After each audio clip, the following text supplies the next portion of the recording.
Hello and welcome to Newsmakers for this Tuesday, October 29, 2024. I'm Louie Butko. And last week, the city of Hamilton hosted the second annual HamOntYouth Summit, bringing together hundreds of students from 21 secondary schools across 3 boards to inform, engage, celebrate, and educate. Students took part in youth-led workshops on financial literacy. They engaged in model city hall sessions. There was a community services fair, musical performances, and much, much more. And they also recognized the first ever HamOntYouth of the Year, Salsa Sarhan, who I'm very pleased to have me with on the show today. And Salsa, I think you put together that video yourself? I actually didn't. My fellow youth engager, Ashik, put that video together. Shout out Ashik. But reliving that, it's been a week. Have you been brought down? Oh, definitely not. Definitely not. The energy continues wherever you go. The Youth Summit lives within you until you're planning the next Youth Summit. Yeah. So that energy lives on. Let's talk a little bit about what the summit comprised of. We mentioned it there, but, you know, financial literacy, we can talk about that. But it really is just a celebration of Hamilton youth and trying to inspire them to get involved. No? And bringing them together and then making sure that they're involved in workshops that can educate them. Because yes, the institutions in school that we have present give you the education that you need, but now how can you further get involved with your community? How can you be engaged? How can you be a resident, constituent, and you know municipal politics? You know how to get involved. You know who your local counselor is. So you mentioned that Model City Hall was one of the workshops that we had, and that is an amazing group that we have that connects with us every single year, and they make sure that their workshops are organized so folks are engaged in their community in a more civic way. And then we have the fun literacy ones where they're run by RBC, they're run by Electra. So not only are you learning how you can be a student, how you can be a resident, how you can get involved, how you pay your taxes. So you just know what to do as a youth member, because we have a huge range of youth. That's from 14 to 29 that attend the Youth Summit. So you make sure there's something for everyone. I was just going to say that, I mean, that age group specifically, because you want to get them, you know, late elementary school, early high school. You want to get them engaged, and you want to keep them engaged, because it's one thing to do. It's one thing to do student council. It's one thing to do Interact and all these services, you know, clubs that you can be a part of. But to do it in high school and then continue it beyond high school, why was that important? So that you made sure that, okay, once you graduate, it's not, okay, you're done, we're on to the next thing. Why was it important to continue not just through college, but young adulthood up to 29? Well, once you're no longer affiliated with a school, elementary school, high school, university, it's kind of hard to connect with local clubs. It's more accessible when you have everything right in front of you in school. You have a Club Fest day where they tell you these are all the clubs that you can join. So pick something that's going to fit your demographic of what you like to do. But when it comes to HamOntYouth, anyone from all of Hamilton can join if you're within that age demographic. I always tell people it's like a student council for the city. Anyone can join it. So it's great. It's a hub for all of us to join, and then you can connect further with the city. I was just about that. So this HamOntYouth, this is obviously the city puts on this summit, brings a lot of you together. The work that that the organization does, HamOntYouth. What kind of interaction is there with the city? Like how does the city listen to you? Are there meetings? What are they listening, and how are they listening? Well, it's great that we have city staff members that are connected with those meetings. So we have HamOntYouth Steering Committee meetings. So they're different. We have social media ones. We have generic Youth Steering Committee meetings, and sometimes we have presentations from city staff. So yes, we have the 2 city staff members. So Jesse, Daniel, Aaron Gates. They're the ones that are always present and supporting us during those meetings, and they're always student-led. We always make sure you're co-facilitating with a youth member. It's not just the city staff there. But when we have presentations, we have folks from different departments letting you know, recreation, public health, maybe if they want us to shoot a video, we're going to be there. The engagers are there to get that content for them. But there's always a way for them to connect with us, get our voice, and see how we can further engage with them and how we can help them. It's like, you pat my back, I pat yours. Well, okay, so the one thing about youth is specifically, we always find this, and we find the trends in voting are going down.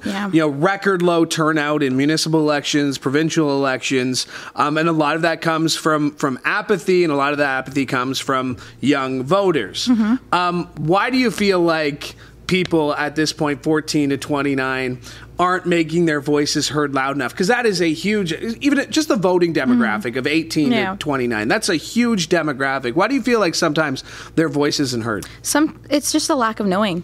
Sometimes that individual may not feel confident enough to make that choice. So like, I don't know what the party is actually voting on, what their platform is. So making sure that we have the steps in place and we have Model City Hall to give that information to youth, get connected with your municipality, how you can connect with your local counselor. Because again, that lack of knowing, it's not anyone's anyone's fault, but then making sure we have those resources present so then they can further connect and make that choice and be able to vote comfortably. And they can make a difference too. Of course, I guess that's the other part, is that like a lot of people, and even early 30s over here, will talk. Thanks, Salsa, appreciate that.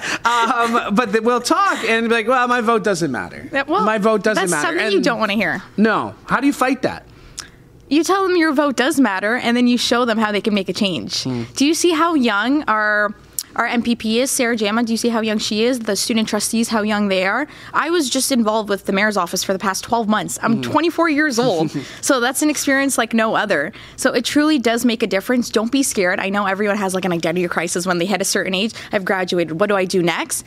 Get involved with your community. Connect with your local counselor. Ask those questions. Go to the town hall meetings. They're there for a reason. They want to connect with their constituents. We live in the city of Hamilton. We are their constituents. So connect with them. Ask those questions. It's okay if you don't know.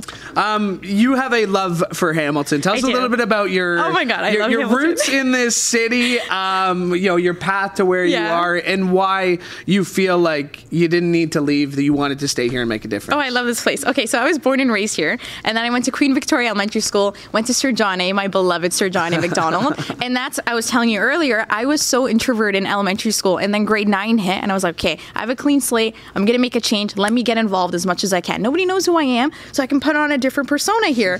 So then I was getting involved as much as I could with student council, basketball team, creating and founding all these clubs, and then that continued throughout McMaster.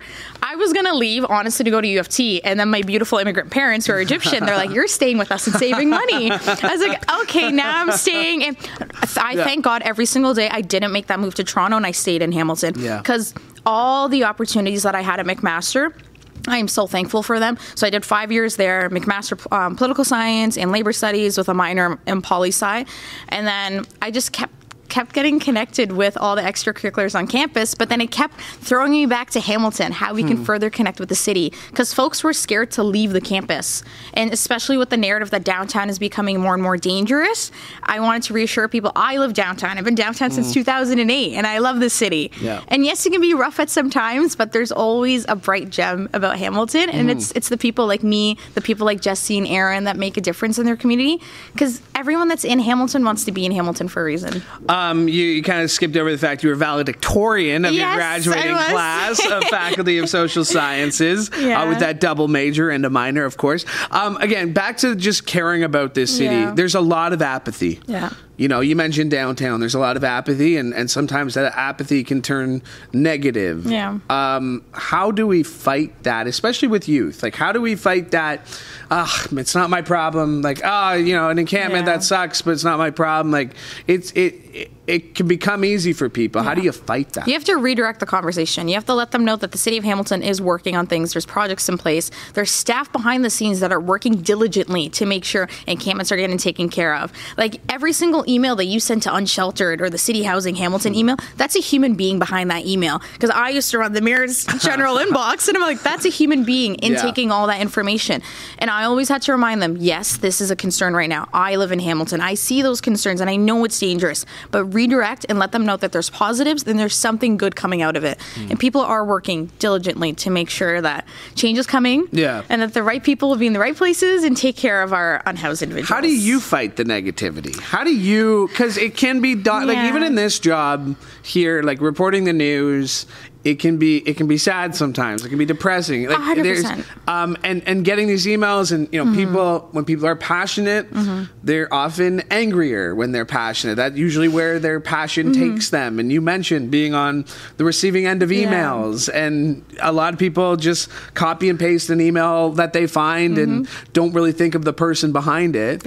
I can imagine that can sometimes get tough for you personally, a cheery person like yourself. I've been able to read. How do you deal with it? It's self-care. You have to not take it personally. Of course, like, separate the professional and the personal. Yes, there's a human being behind that email, but at the end of the day, that email address is not my life. So I have to make sure that I'm taking care of myself and my soul and surrounding myself with positive people. So shout out to the Spinco Hamilton community, because I love being in that space. And they are just the bread and butter of Hamilton. They make you feel so uplifted. Speaking of Spinco, Simone Lawrence stopped by this week. Yes, so he was texting he's a regular. me. He's texting you. He was telling me that he was going to come spin. He's like, so how often do you spin? I was like, oh, okay. I try and go 6 days a week. He's like, okay, I'm going to try and go once a week. So let me know what classes you go to. Yeah. So he was there yesterday. Nice. And everyone he's is so all welcoming. over the town. He's Moda Yoga, I think. He loves it. And he's really close friends with Naz, the owner. Yeah. Because you were presented with the HamOntYouth Award from the Tie Cats representative as well. What does it mean to you to be recognized? Of course, you're a big part of the organization itself. I'm not sure if you got a vote. I did vote. I won't tell you who I voted for. Don't tell me. But what did it mean to you to be recognized, especially with the inaugural award, and just the result of your hard work and what it meant for that recognition? You don't do it for the recognition, obviously, but what it meant to get. Well, yeah, I always tell people I join that space and those people because I love being around positive folks that do want to invoke change in their community. Of course, it's great to have that recognition and get those pictures with people and get that certificate put in my case at home. Mm-hmm. And it means more to my parents than I feel like it means more to me because they immigrated here back in the 90s. So knowing that their daughter is doing all these things and checking all these boxes, like, it makes them feel warm that, yes, they made the right decision and they raised me well. They made the right decision, A, coming to Canada, B, coming to Hamilton. Especially immigrant parents, how has their perspective about this city changed, maybe with you getting more involved, or what have you seen from them, and how, to come from Egypt and to be able to set up roots here and to be able to call this place home, what it means to them to get to see you do this? They've definitely become more comfortable with testing out the waters and exploring different areas of Hamilton. Like, my dad is an electrician. He only ever goes to his sites and that's it. And then he comes back home. And then my mom's a stay-at-home mom, used to be an engineer. But again, she's only ever going to the grocery store, to the market. And I'm like, guys, there's an event going on in this street. Guys, there's a town hall in this. Like, let's go to this event. Let's go to Supercrawl. They didn't know what Supercrawl was. I'm like, I have been working at Mulberry for 4 years and you don't know what a Supercrawl is? So it just, they got more interested in the city and more invested. Speaking of invested, again, we keep going back to youth and youth getting involved. So I truly, truly believe people from 18 to 35 really don't know the difference that they can make provincially, federally, locally. How can we get these people involved? How can we get these people who don't want to come to the HamOntYouth Summit for whatever reason, right? They're not outgoing. Yeah, of course. They don't want to be. How can we reach those people, and what should our messaging be to them? Well, first of all, come to the HamOntYouth Steering Committee meetings, not necessarily the summit. And I feel like every type of leader is welcomed in that space. You don't necessarily have to be the loudest person in the room. We have quiet leaders too that are doing the behind the scenes work, that get featured. You don't have to be the loudest voice in the world. So we always tell people every type of leader is welcome. Get involved. Follow our Instagram. Even if you don't want to necessarily come to the meetings, you can go. We have the beach cleanup. If that's more so your thing and you're more of a climate change oriented student, maybe start joining Green Venture and seeing those local clubs. Our HamOntYouth Instagram is a hub for every single organization to let us know if there's an event going on, if we want to post a graphic from them. So you will find something that intrigues you. So follow our Instagram, HamOntYouth, and just connect with us. Ask those questions. Because I think that's people have little issues. People get annoyed by little things. And then when it comes to time to getting to the ballot box, they kind of shrug and be like, oh, that was today? That was today? Because messaging is tough too, right? Here we are on a podcast, which is the relatively newest part of this 70-year-old establishment that is CHCH right there, 70 years, right? And it is reaching young people. And again, I say this is my early 30s. Like, I'm not that old. Thanks, Salsa, again for that. But I say that as somebody who, it is hard. Like, do you feel like youth get a bad rep? Like, is it they're too attached to their phones? Like, I mean, it's something I've been hearing. Generation before me heard it. Like, do you find there's more apathy among youth these days? Well, it depends. Why are they attached to their phones? Are they a social media manager and they're making money off their phones? Like, how about we flip the script? Why don't we ask them why they're on their phones instead of assuming that they're watching TikToks and brain rotting on Instagram? They could be doing something very beneficial. They could be emailing someone. Like, not everyone can afford to have a laptop, so their only piece of technology is a phone. So let's change that script. All right. I appreciate that. You mentioned HamOntYouth. Where can people else find more information either about you or about what your organization does? Where I can find more info? Yeah. Oh, at HamOntYouth. HamOntYouth. It's our Instagram tag. Well, at HamOntYouth. I got specific notes here about how integral you've been to growing that. So I guess plugs like that are important. Well, 100%. And also when we were a youth engager, so I was a youth engager 2 teams ago. So the youth navigator, she has seasons. So we were the season 2 of youth engagers. Okay. So it was me and Ashik. So when we were the youth engagers, we were out and about libraries, rec centers, you're out in events. We were the winter session, so we didn't get a lot of action in the summertime, like a lot of the other engagers where you can go to Festival of Friends and Gage Park. Okay. But we were making sure if we were at the table and we saw someone that looked like they could possibly join the Youth Steering Committee, follow us on Instagram or connect with their parents. Follow us on Instagram. Ask those questions. Email us. And then Aaron would also be there handing out their cards. So just that one connection, you never know what's going to happen. And we actually recruited a lot of members from just being at Turner Park, engaging with parents. No way. One of the nominees for the Youth of the Year award was someone we recruited through her mom. No way. Yeah. Through parents. That's awesome. Yeah. What's next for you? Next for me? Where do you see yourself? You mentioned you're 24. Yeah. You're very well spoken. You got a great presence. Like, is politics something? Like, is it an interest? I don't know. People always used to make a joke when I was younger and I was steering council president. They're like, "Oh, she's going to be the mayor of the city." Well, I don't know. Maybe in the next 2 decades we'll figure that out. Yeah. Ward councilor, who knows? But right now I'm very content with connecting with HamOntYouth, working with them, representing them in the best way that I can, and then any other community organizations that I'm a part of. Well, when we're celebrating the 90th year of CHCH, maybe we'll have maybe we'll have Mayor Salsa back here on the show, and we can replay this clip. We'll replay this clip. That'd be We're going to awesome. archive this. Salsa, really nice to meet you. Thanks for coming in. I really appreciate it. Thank you. All right, my thanks to Salsa Sarhan for coming in today. My thanks to you as well, because we could not do the show without your support. Hey, while you're here, make sure you like and subscribe to CHCH Podcast so you never miss an episode of this show or any of the other great shows we have for you, including Bubba O'Neill's Sports Line podcast. I want to thank Mike Corsten for directing today's show. And one more time, thank you for joining us from all of us here at CHCH. I'm Louie Butko. Have a great day.